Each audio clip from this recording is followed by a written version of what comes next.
All right, welcome to our video series on industry-related manufacturing technologies.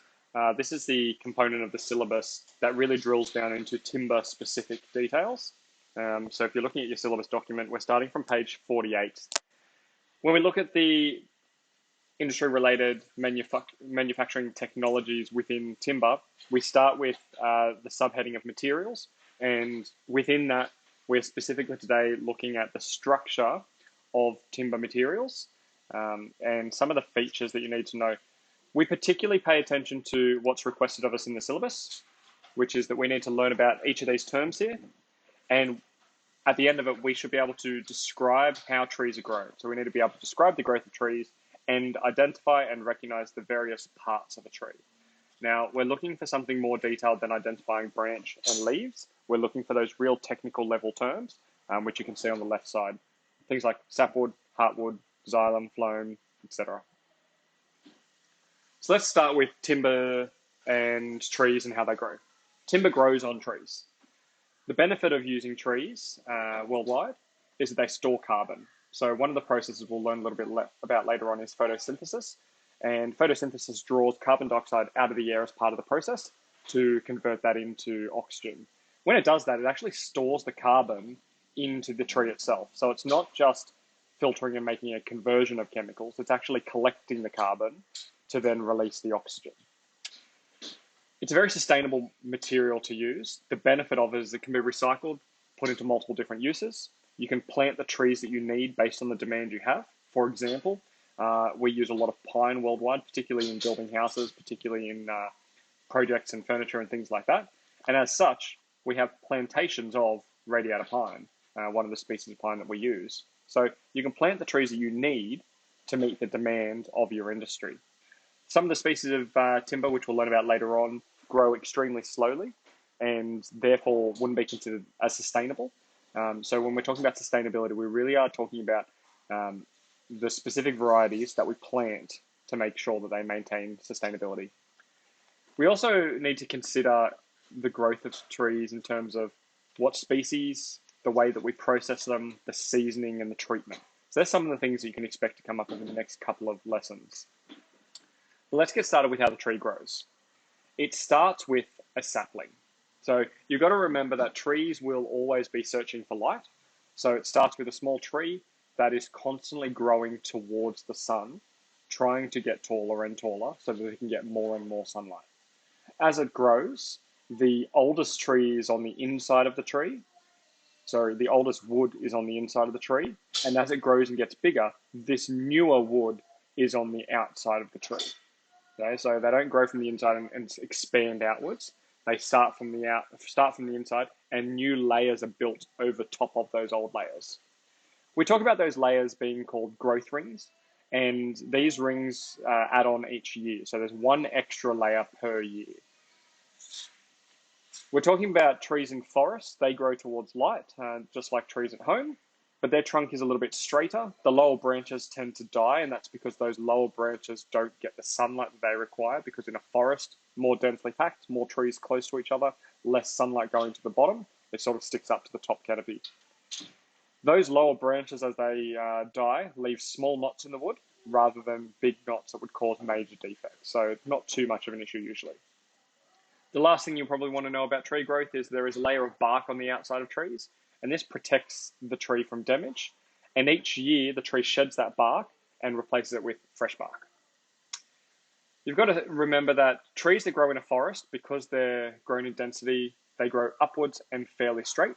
The same tree that's growing out in an open paddock, like in the middle of a farm or in the middle of a reserve or anything like that, they tend to grow into quite different shapes because the sunlight isn't restricted to directly up for them. They can get it from all around. So keeping in mind that those branches and the growth of the tree will be directed towards the sunlight in the angle of that specific location. So let's get started with the growth of the tree. It begins with the sapling. The sapling is a small tree. The sapling is a small tree and essentially looks like a twig.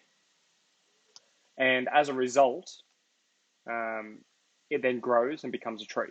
New layers are laid down each year, one layer at a time. They're put on the outside of the tree and develop into that much larger trunk and much taller trunk by the end of its growth. Once the tree has filled out this original twig, it's locked inside the rest of the wood. And so that sapling that's locked in the center, that original twig, becomes the pith, and this is essential to the growth of the tree. So then as the tree continues to produce, it adds new layers of wood each time. These new living layers of wood fit within the cambium layer. Now, if we're looking at the screen, the cambium layer is that fluoro green color on the very outside.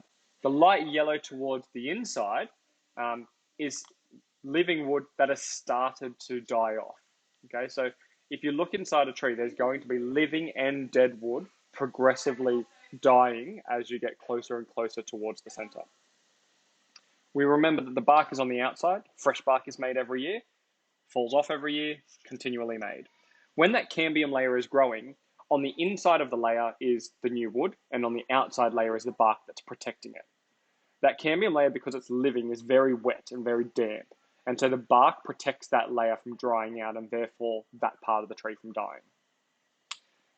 As it does this, the tree's girth continually increases, so the thickness of the trunk continues to increase, and the bark has to grow to accommodate it. So that's why the bark is falling off each year and why new bark is constantly being created. All right. Now, once that cambium layer has finished creating that layer of new wood, remember this is continual, so it's always there, but it effectively produces the timber known as sapwood, which is the newest wood inside the tree. Usually, if you're looking at a tree trunk and you were to cut it down, this would be the outside 1 to 3 centimeters of wood.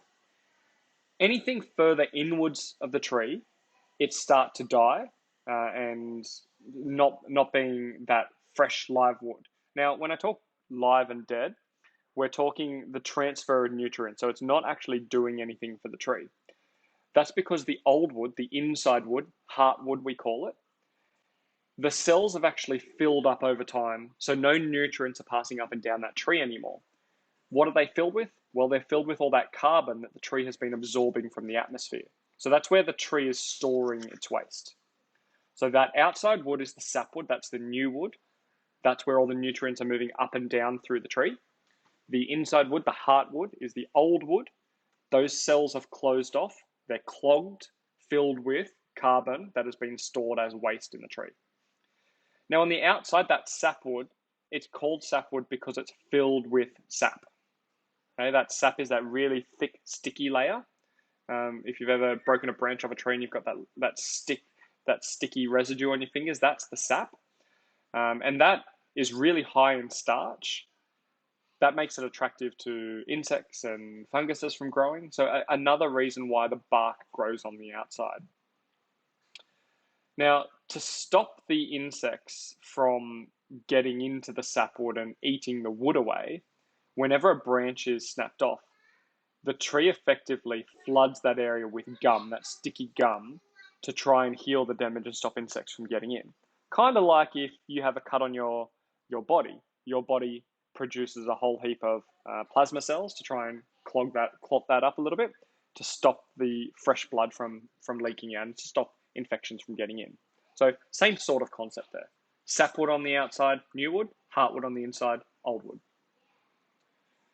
Keeping this in mind, thinking about these again, the sapwood has really thin cell walls. And as a result, that's why the nutrients are able to pass through them. When those cell walls, we're talking cell walls like microscopic level, like you might have heard in science when you're thinking about plant cells. Those cell walls is what we're talking here, really thin in the sapwood. In the heartwood, those cell walls are much thicker, much stronger, and therefore the nutrients are less likely to be able to get through until they eventually completely clog. Now, because the tree is constantly adding multiple layers on the outside, there's always fresh wood growing, then the amount of heartwood is constantly growing as well, which means what was sapwood last year might now be heartwood this year, and what sapwood next year might be heartwood the year after. So the sapwood is constantly transferring nutrients until it fills up and becomes the heartwood, which is all clogged. Now let's have a look at the structure of a tree once we've cut it down, so the cross section here. The very center you can see is that really dark circle location. That's the pith. Then around that, you've got the darker color timber. This is the heartwood. This is sapwood that has been clogged over time with resins, gums, and all that carbon dioxide that carbon that's filled up and been stored as waste within the tree. Then outside that, you have the sapwood, which is the lighter color timber. This is the active wood that the minerals and waters are passing through. The cambium layer, which is that really thin layer of fresh tissue that's constantly growing. And then you've got the phloem and the bark. Now the phloem I'm going to drill into a little bit more detail here because there's two key terms we need to be aware of. They're quite technical, so let's have a look at them. It's the xylem and the phloem. If we're thinking about the xylem is the cells on the outside of the tree that pass nutrients from the roots, mineral and waters from the roots that they're collecting from the ground, upwards into the tree. The nutrients only go up. They don't go both ways. They are only pumping up. You can see there's no cell walls, so it's a continuous little tube effectively. Minerals and water traveling up the tree. In the phloem, which you can see on the right side, these have some cell walls that have started to grow between the tunnel, but the transfer of nutrients can actually go both up and down in both directions. So it can go from the leaves down to the timber, but it can also go from the roots up to the timber. So the phloem does a two-way transfer of nutrients. Notice the difference in terminology here. Both of them are transferring water, but the xylem transferring minerals from the ground, the phloem typically transferring the food. Now, when we talk about food, I'm talking carbohydrates. I'm talking sugar. So as part of this photosynthesis process, light radiation, that UV radiation from the sun, helps with photosynthesis as the tree leaves collect that radiation and the carbon dioxide. As part of the conversion of chemicals that happens here, the carbon is stored inside of the tree. The tree then produces sugars or carbohydrates, which are used to help feed the tree and keep it alive. And those sugars are transferred via that phloem. And then that oxygen is the byproduct, that fresh chemical that's released off the leaves that makes it easy for us to breathe in the air. So phloem is actually transferring those sugars from the leaves in that chemical conversion of photosynthesis back down into the tree to keep it alive.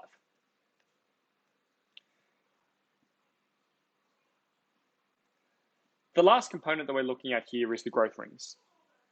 Now, you should be familiar with growth rings. We've spoken about them a lot in the timber courses between years 9, 10, and into 11. And you'll know that you can count the number of growth rings to count how many years there are. What you probably didn't realize is there's actually a little bit more detail to it than just counting the rings. There is two main components of a growth ring. There is early wood and there is late wood. So if we're looking at that image you can see in the top right there, you can see each of those rings clearly defined by that dark circle color, making the rings. That's actually late wood. That's the darker of the rings. But if you're paying attention, there's also light rings. Okay? Those light rings are then early wood. Typically when we're looking at it, one early wood plus one late wood, so one light and one dark ring added together is a year. And they indicate the growing season and the non-growing season. Now, what we mean by that is we mean spring, which is the growing season, and then winter, which is the non-growing season. Okay, now, spring leads into summer, a little bit of growth, not much growth happening in autumn as the tree starts to slow down, and then winter, trees go fairly dormant. Now, when we're looking at how this actually changes the tree in terms of those seasons, when the tree grows really fast, that rapid growth during spring, there are really thin cells, quite large cells. And they're the cells that are lighter in color because they're not as dense. So If you have a really good spring where there's been lots of water during winter, and as a result, lots of growth happening in spring, then you're going to find that the early wood is much larger than other years. If we're then looking at a season when there might have been a particularly dry winter, not much water happening in winter, then when spring comes around and the tree is ready to start growing again, what we actually find is that it doesn't grow as fast, and therefore the early wood ring is much smaller than it normally would be. Then thinking about the late wood. The late wood is that really slow growth that happens during during winter, and it's often limited by lack of water. So when the tree is growing really slowly, the cell walls are becoming much thicker, they're not as large, and as a result, they're much darker. In addition to that, you'll see that the late wood is typically a really small window within the growth ring. Even though it's that dark color of the ring, it's usually the smallest part. The early wood is usually larger, the late wood is usually smaller. Now, there are occasions when this varies, and you can see in the image down the bottom from the years 1871 to 1874, you can see a cross-section of a tree that's been magnified for you, and it shows you the early wood and the late wood very clearly defined. Okay, it's labeled there, EW for early wood, LW for late wood. And you can see the difference between when there's a dry winter versus a wet winter, when there's a dry summer versus a wet summer. In a wet summer, because there's more water coming, the tree starts to grow just that little bit quicker and a little bit longer throughout winter. And so those dark late wood cells are actually more and more than usual. So the layer is much larger than usual, but it's also lighter.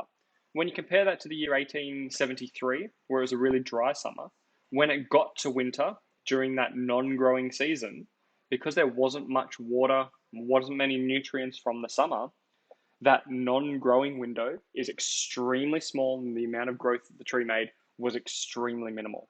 So that's where growth rings fit into this. The very last component we need to think about when we're talking about materials and structure is the difference between hardwoods and softwoods. And there's a few things that we need to remember. Typically, we need to refer to hardwood trees as angiosperms. Now, that's a scientific term. You don't need to write about that. But that's a term that describes a plant that produces seeds that have a covering. The seed might be covered by a fruit, like an apple, or it might be covered by a shell, like an acorn. Typically, these are broadleaf. So if you have a look on the screen, you can see a leaf that's quite broad in its shape, not a thin needle, it's an actual leaf. So you can see those leaves that are there. That's considered broadleaf. Therefore, it's one of the identifying features of hardwood. These trees usually grow much slower, and because they grow slower, their grain is closer together, which usually makes the timber a little bit darker. And an example there would be oaks. Now, you would know that Tasmanian oak is quite a light coloured tree, and that's because it is grown just that little bit faster than some of these normal hardwoods, because we grow it in plantations and we've made some scientific adjustments to it over time. But if you consider trees like walnut, for example, extremely dark in colour, extremely slow to grow, that would be another great example. When we compare that to softwoods, the key difference here is in the leaves and in the way that they spread their seeds. So these softwoods are called gymnosperms. Okay, so instead of angiosperms, they're gymnosperms. And this is referring to plants who let their seeds fall directly to the ground. So it's not in a fruit, and it's not in a hard shell. The seeds actually fall directly to the ground. So a pine tree has a hard cone within the tree, but when they're ready, those pine cones actually open up and the seeds fall out onto the ground below. These are also referred to as conifers as opposed to broadleafs. They're also referred to as evergreens because typically throughout the year, they don't lose their leaves. They continue to be green the whole way throughout the year. So in autumn, these trees don't lose their leaves. They're the fastest growing type of trees. They have a wider grain, much lighter, And examples of that include things like pine. Have a look at the shape of the leaf. While the leaf still has the same overall shape as a broadleaf, it's actually made up of tiny little spines or tiny little needles. That is how we define a softwood. Now, between softwoods and hardwoods, there are always variations here. For example, I know that I have a eucalyptus tree in my front yard, and while it loses lots of leaves, it doesn't go completely leafless during winter like some of the other hardwoods. But make no mistake, that eucalyptus tree is a hardwood. Okay? So there are always exceptions to these rules, but generally speaking, we talk broadleaf versus needle leaf. We talk about seeds in a fruit versus seeds that fall directly to the ground. And we talk about fast growing versus slow growing. Hope that's been really helpful for you, and look forward to continuing on with our next lesson on the properties and characteristics of hardwoods and softwood.